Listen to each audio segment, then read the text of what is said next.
Well, I've said before, I don't think performances have been particularly bad, notwithstanding the 45 minutes in the second half we had against Spurs, which was clearly, from our point of view, not what we expect and not acceptable. But once again, like you said, on Tuesday night, did more than enough to get something out of the game. Arguably, we're the better team. Well, actually, in my view, not arguably, quite clearly the better team. But Burnley have done that to many teams where they've played the percentages, and later on in games they've got one opportunity and they hit the target. I think they had 2 shots on goal all game. We beat them in most aspects of the game in terms of what we produce physically. Every game we chop down into 15-minute periods. There's elements to our play we want to do well in sprints and all those stats that we always constantly look at to get an idea of how we've actually performed on the day. Out of 40-odd stats that we could have looked at, we beat Burnley in almost every one of them. So on that basis we should have won the game. We clearly didn't, because they scored the goal and the stat at the top of the paper is 1-0 to Burnley, so we have to accept that. But the performance, after getting a lot of criticism that we accepted because the second half against Spurs wasn't what we wanted,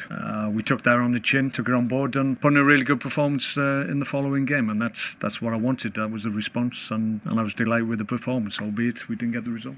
I think if you saw Ryan Shawcross's performance against Burnley, against difficult opponents who constantly will knock long balls and test your centre halves, I thought he was outstanding. So I didn't see any lack of desire or devilment in his play. So I don't think that's something that's running through our team, that we're a soft touch, because that's not the case.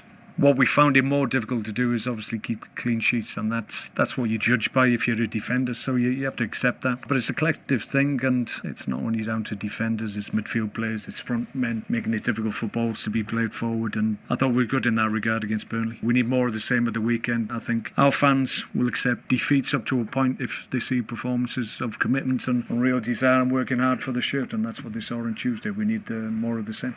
We've been poor in terms of keeping the top teams out. Vast majority of the goals we've conceded come against the top teams, against Man City, Chelsea, Spurs clearly, Liverpool to a certain extent. But that doesn't paint the whole story, because in a lot of those games we did okay up to a point, and then the game's gone away from us when we're chasing games. So it's not where we want to be in terms of our defensive work, it's fair to state. But clearly we're addressing that, and we will continue to try and improve that aspect. If we can get clean sheets, then clearly it's going to make it more reasonable to expect positive results. Our goal scoring is okay, it's at a decent level. So there's a number of things that we can do to help ourselves, let's put it that way.